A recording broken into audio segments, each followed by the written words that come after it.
Jemaat Tuhan, mari kita tundukkan kepala, kita siapkan hati kita untuk mendengarkan firman Tuhan.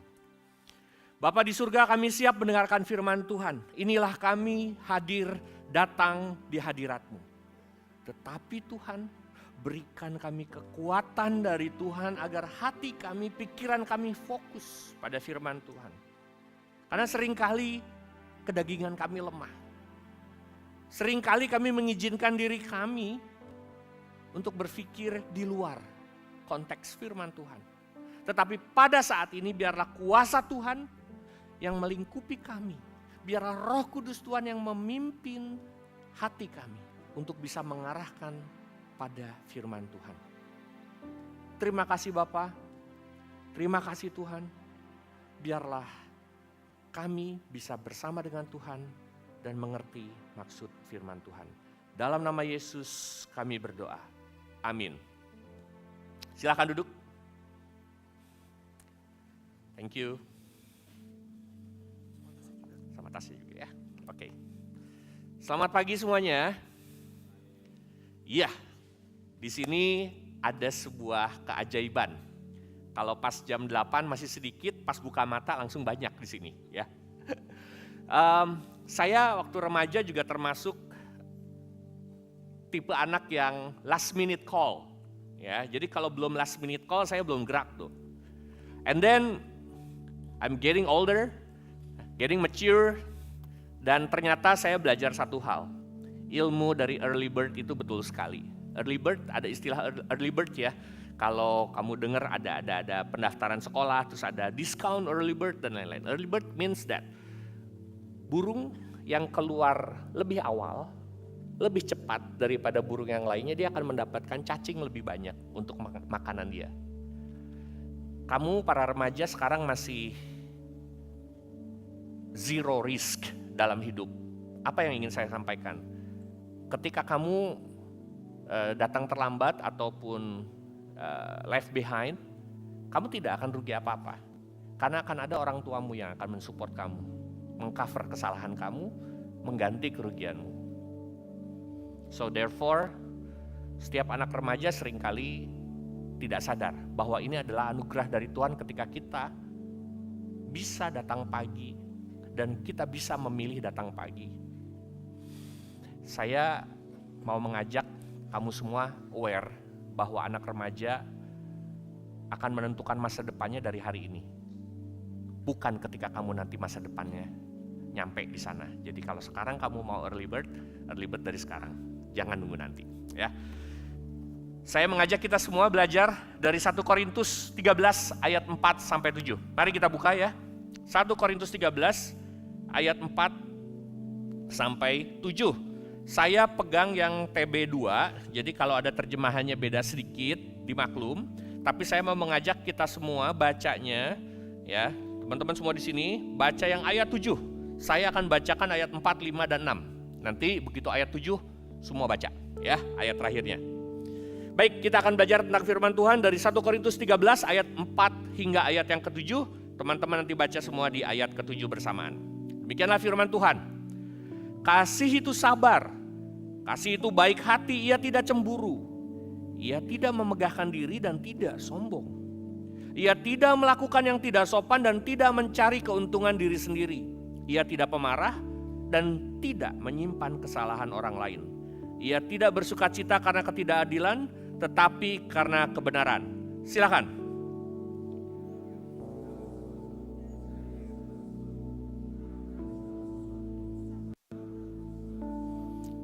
Demikianlah firman Tuhan, berbahagialah kita semua yang mendengarkannya, menyimpan dalam hati dan melakukannya dalam kehidupan sehari-hari.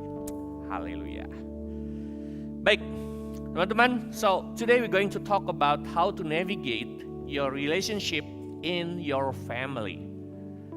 Jadi seringkali orang banyak kehilangan arah. Orang Kristen punya masalah besar. Ketika mereka mengaku percaya pada Kristus, mereka pikir everything go in automatically. Misalnya, ketika saya percaya pada Kristus, saya datang ke gereja, saya datang ke anugerah, ikut kebaktian, nanti semua hubungan saya dengan adik, kakak, sibling, papa, mama di rumah, everything going to be alright. Karena apa? Automatically kalau udah jadi datang ke kebaktian, semuanya beres. Kamu harus ingat kita hidup tidak hanya ya dari firman, tapi dari roti, air juga hidup. Sebaliknya tidak hanya dari roti air, tapi dari firman juga hidup. Artinya harus ada kesinambungan. Tidak cukup hanya berdoa, ora et labora. Harus bekerja. Tidak cukup hanya bekerja, harus berdoa juga. Ini konsep kekristenan yang seringkali sudah tertanam sehingga kita nggak sadar. Jadi kadang orang mikir kalau jadi orang Kristen hidupnya baik-baik aja nanti. Nggak akan ada masalah. There will be no problem because I'm a Christian. There will be no problem because I went to church. Nggak akan ada masalah karena saya ikut aktif dalam pelayanan. Nggak begitu ceritanya. You have to fight for it. Kenapa manusia harus bekerja? Kenapa manusia harus fight for it? Karena Tuhan, Allah pun bekerja. Loh, kapan Allah bekerja? Allah bekerja ketika menciptakan bumi dan segala isinya. Allah aja bekerja, masa kita ciptaannya nggak bekerja? Itulah alasan secara teologi kenapa orang Kristen harus bekerja. Bukan buat cari uang sebanyak-banyaknya, bukan buat cari makanan supaya perut kenyang, no. Karena kita adalah citra Allah. Oleh sebab itu begitu kita mau perbaiki hubungan kita dengan keluarga, kita butuh navigasinya. Saya akan berusaha sesimpel mungkin bicara dari Korintus 13 sekaligus kita belajar dari beberapa grafik. People connected if they like you. Ini fakta. Orang akan berhubungan dengan kita dengan langgeng lama kalau mereka suka sama kamu, ya. Kalau saya suka sama dia, saya otomatis, naturally, subconsciously, saya akan berusaha mencari waktu ngobrol lagi sama dia. Karena saya suka sama dia. It means that we are connected. Di keluarga juga sama, kalau kamu punya kakak, adik, sibling, kalau kamu nyambung sama sibling kamu, ngobrol terus, it means that you are connected. Kalau nggak ngobrol-ngobrol, nah ini dia. Susah dibilang untuk connected. Maka dari itu kita mau belajar psikologi di balik apa rahasianya orang connected. Ya. Ini adalah grafik hasil penelitian. Efek apa aja yang membuat orang-orang disukai. Yang pertama, they are funny. Asik ya. Kalau kamu lucu, humoris, nih, orang lebih suka kamu cenderung. Penyebab kedua, orang suka dengan kamu, dengan kita. Karena saya didengerin. Jadi kamu adalah pendengar yang baik, maka saya akan suka dengan kamu.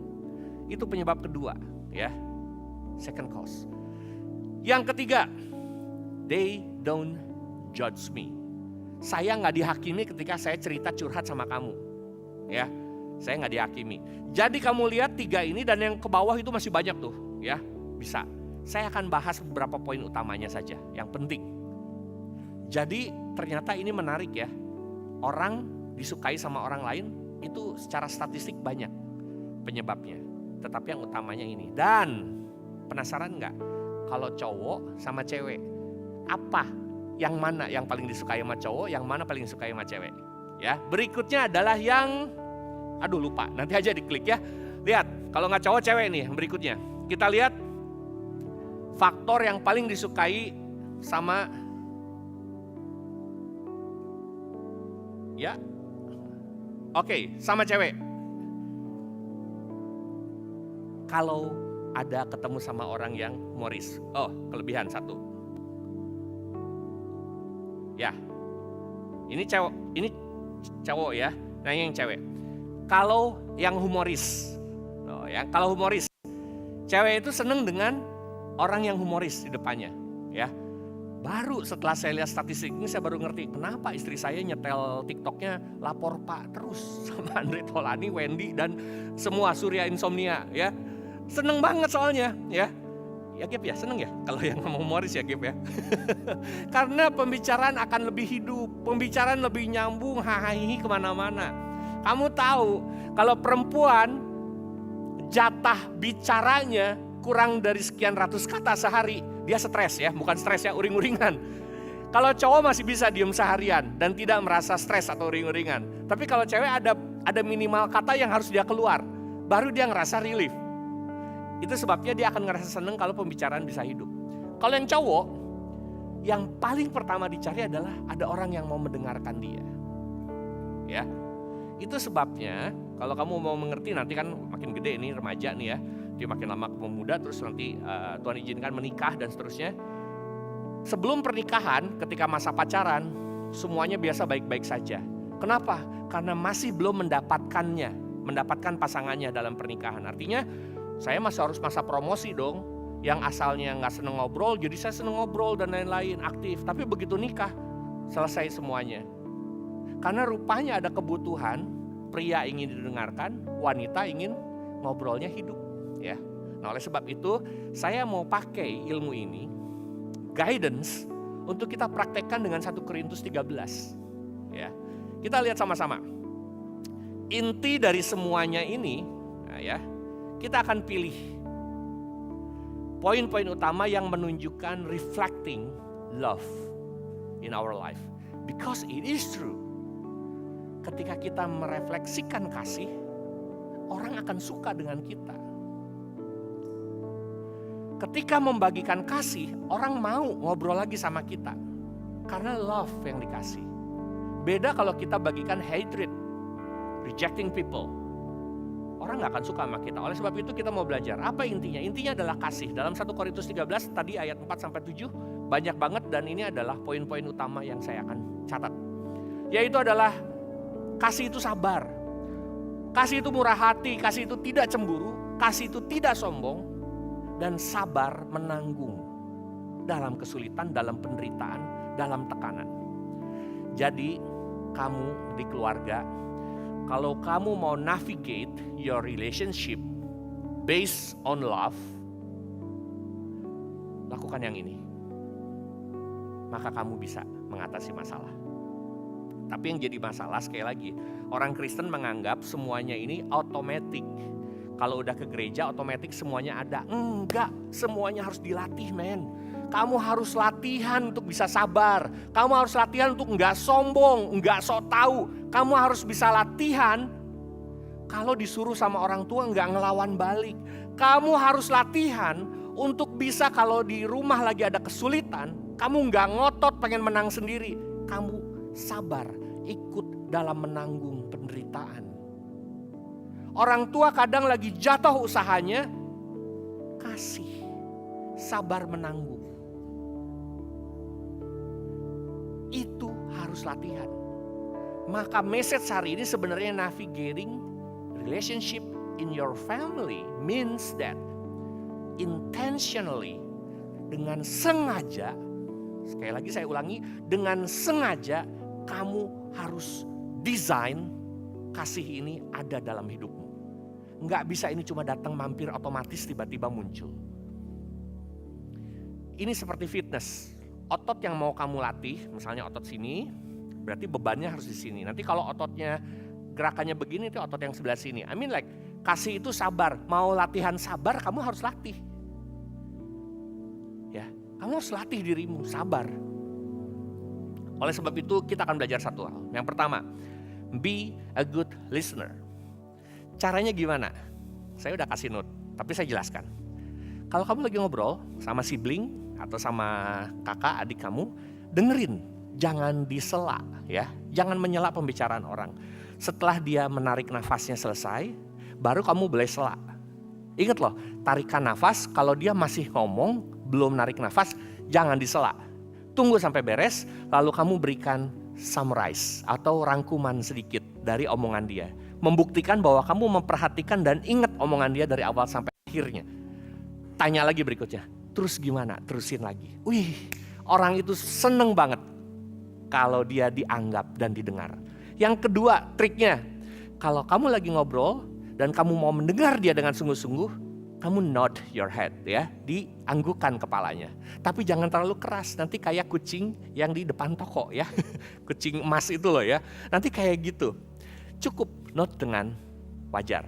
Lalu yang ketiga adalah kamu tanya follow up questionnya, terus gimana gitu loh ya. Misalnya saya lagi ngobrol nih, kan saya punya dedek nih, ya punya dedek baru pulang. Terus dia ngomong, kok nanti Koko kalau misalnya main ke tempatnya si Dede, nanti Koko tinggal aja di kos-kosannya saya gitu ya. Nah terus kan di kos-kosannya dia ada apa aja. Mulai nih saya ngasih follow up question. Ada apa aja dek di sana? Wih, ada ini kok, ada makanan ini. Dek, harganya berapa dek? Harganya segini. Itu jauh nggak dek dari tempat kos-kosan? Follow up question. Orang kalau ngobrol, pertanyaannya nyambung dengan cerita dia senang banget. Ya, jangan mengalihkan pembicaraan, berubah fokusnya jadi fokus ke saya. Dia lagi cerita tentang dia, langsung dirubah fokusnya. Misalnya, kok nanti kalau pergi nginepnya di kos-kosan Dede aja ya? Oh gitu dek, di kos-kosan Dede. Di kos-kosan Koko dulu waktu zaman kuliah, Koko juga ada kos-kosan. Pindah, switch, perhatiannya jadi ke saya. Itu bukan a good listener. Ya, perhatikan baik-baik, dengarkan lawan bicaramu, summarize, note your head, dan berikan follow up question. Berikutnya, trik berikutnya, show love. Tunjukkan bahwa kamu sayang sama saudara kamu, sama sibling kamu. Tunjukin, nggak bisa cuma ngomong doang, nggak bisa cuma dalam hati doang. Karena rasa cinta, rasa kasih dengan saudara kandung harus ditunjukkan. Ada 5 pilihan kamu nunjukin rasa cintanya. 5 love languages. Ada dengan quality time, kamu bisa nemenin dia, saudara kandung kamu, koko kamu, dede kamu, cici kamu. Kalau dia pergi kemana kamu nemenin, itu boleh. Yang kedua dengan compliment, ya, word of affirmation, dipuji boleh. Terus kemudian dengan gift, dengan hadiah-hadiah kecil, nggak usah yang mahal, hadiah kecil. Kita tahu dia senang hadiah apa, diingat-ingat, remember their interest, orang akan merasa dicintai. Diingat-ingat dia senang apa, kasih oleh-olehnya yang itu. Lalu kemudian ada lagi bahasa cintanya adalah act of service. Kalau dia mau minum, kita yang sediain tehnya, kita bikinin minuman coklatnya, act of service, ya. Dan yang terakhir kalau nggak salah adalah physical touch, ya, physical touch. Jadi kalau dia dede kamu dibawa, digandeng, ya. Kalau nyebrang dijagain, itu physical touch, dilindungi.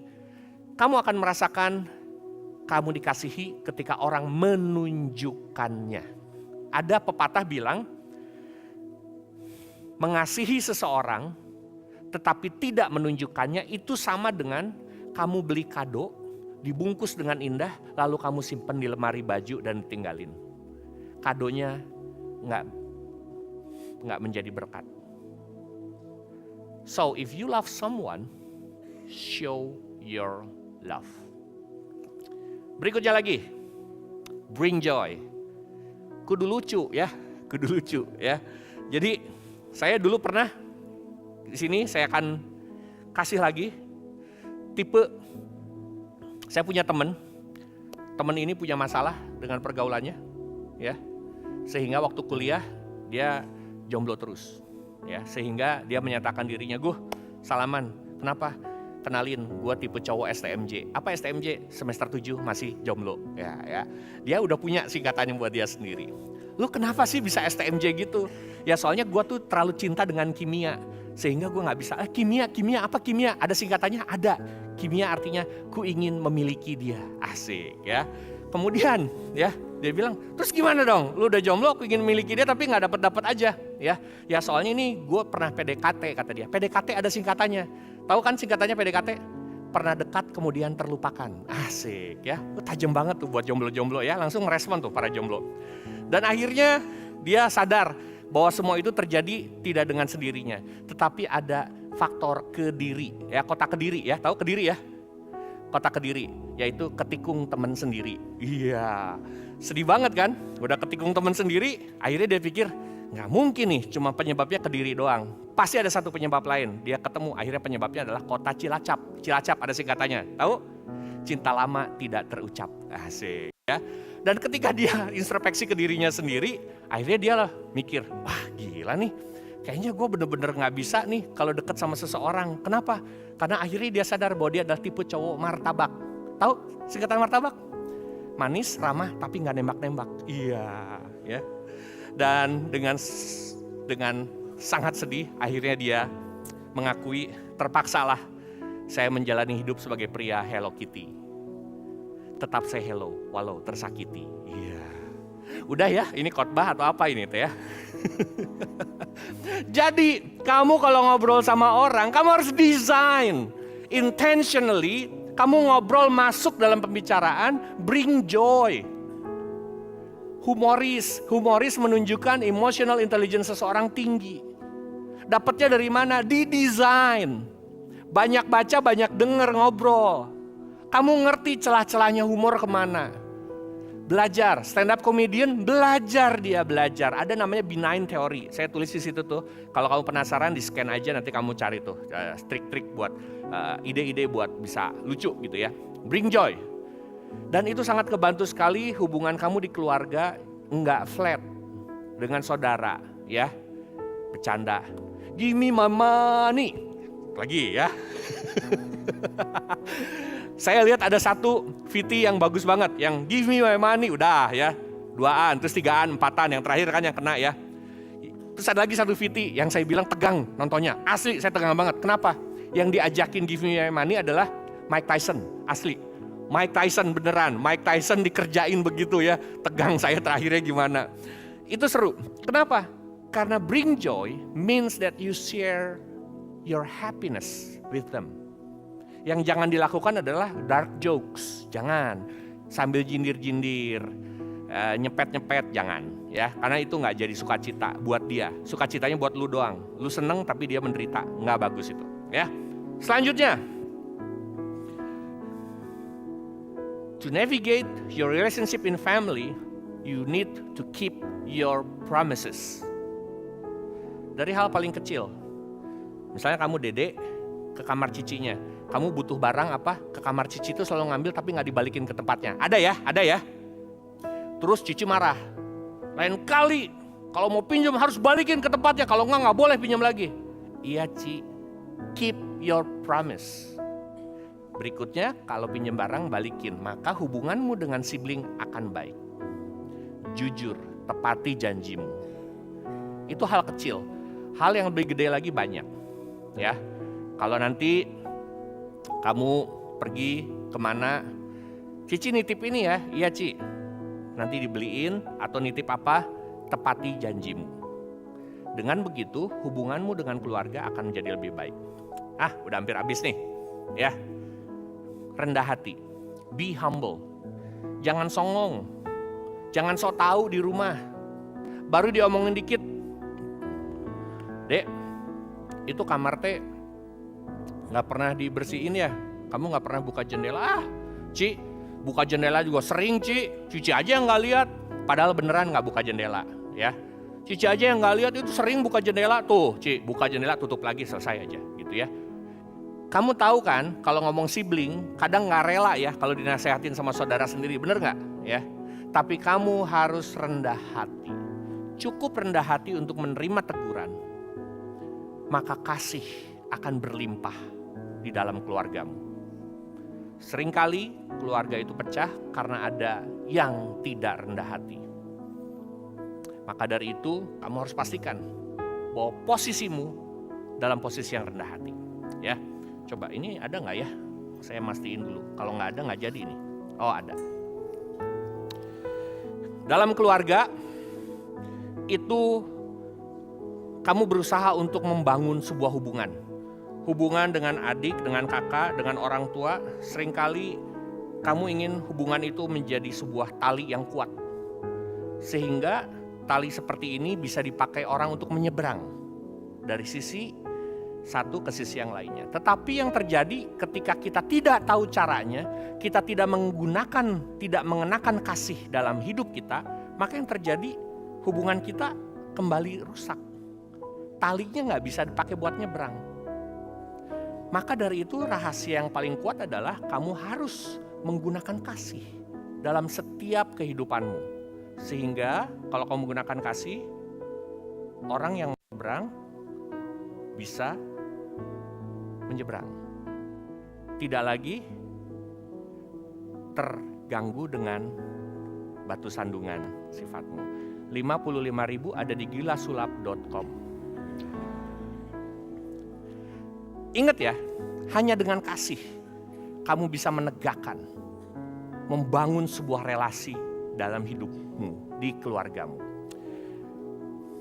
Terakhir, ada sebuah kisah sebelum saya menutup firman hari ini. Waktu saya cukur nih, ini sebentar lagi harus cukur nih, udah sebulan, ya, udah harus cukur lagi nih. Waktu saya cukur, di pinggir tuh jendela kaca. ada anak kecil loncat-loncat gini, ngelihat di dalam ada siapa ya, nonton yang dicukur gitu ya, nonton yang cukur. Terus sambil cukur gitu si tukang cukur ngomong ke saya, tinggali tak ya, lihat tuh, kata dia tuh, itu anak di depan tuh anak paling bodoh katanya. Hah, kok bisa anak paling bodoh? Saya buktiin, dipanggil anaknya. Jang, Kak dia Jang, masuk ke dalam ya. Dia mau buktiin anak ini bodoh. Dia kasih uang. Iya ya duit, 50.000 sama 100.000. Pilih yang mana? Pilih yang mana? Si anak mikir ngeliatin uang, 50, 100.000, 50.000, 100.000. Dia ambil yang 50.000. Dia pergi. Si tukang cukur ngomong gini ke saya, tuh liatin. Ada uang 100.000 sama 50.000, dia pilihnya yang 50.000. Anaknya paling bodoh ini sedunia. Oh gitu ya, iya saya baru lihat, kata saya juga ya. Cukur lagi, udah selesai cukur, beres. Saya pamit keluar, pergi ke warung sebelah. Di warung sebelah sih anak yang tadi lagi jajan. Pakai uang 50.000 tadi. Pas jajan saya tanya, Jang, saya mau tanya, tadi ada uang 100.000 sama 50.000, kok milihnya yang 50.000? Kan 100.000 lebih gede. Si anak kecil ketawa, terus ngomong ke saya, Bapak tahu nggak? Kalau saya pilih 100.000, permainan selesai. Saya nggak akan dipanggil-panggil lagi. Tapi kalau saya ambil 50.000, besok-besok dipanggil lagi. Bisa berapa kali? Ya, 50.000-nya bisa berkali-kali, lebih dari 100.000, benar nggak? Sekarang saya tanya, yang sebenarnya pinter siapa? Si anak, benar nggak? Maka dari itu pesannya adalah jangan sombong. Karena begitu kamu sombong, ada orang lain yang lebih pintar dari kamu. Di keluarga, kamu harus menghargai kakakmu, adikmu. Walaupun mungkin mereka terbatas dalam hal-hal yang tidak kamu ajarkan. Contohnya, dede saya jago nari balet. Saya kan nggak bisa nari balet. Ya dede saya jangan sombong ke saya masalah nari balet dong, bener nggak? Saya masih bisa nyombong untuk urusan lain, yaitu saya jago bikin sambal. Dede saya nggak suka sambal dia, ya bisa saya nyombong bikin sambal dan lain-lain. Tapi apakah itu akan membawa pada sebuah berkat? Tidak. Di dalam keluarga, kamu harus saling rendah hati. Kamu harus saling mensupport. Your sibling punya weaknesses, jadikan kamu sebagai support system yang tepat. Orang tuamu punya weaknesses, misalnya orang tua kamu mudah sekali marah kalau rumah acak-acakan, maka support sistemnya kamu bantu beresin rumah. Itu namanya support system. Bukan dipancing terus supaya marah. Nah, seringkali sudahkah kita melakukan kasih di dalam keluarga kita? Atau justru sebaliknya, tanpa kita sadar, kita seringkali mencabut kasih dari keluarga kita. Berubahlah, karena manusia hanya bisa berubah kalau dia mengalami salah satu dari dua hal ini. Yang pertama, kalau dinasehati dia berubah, itu bagus. Tapi kalau dinasehati gak mau berubah, maka yang kedua, dia berubah kalau ada kejadian.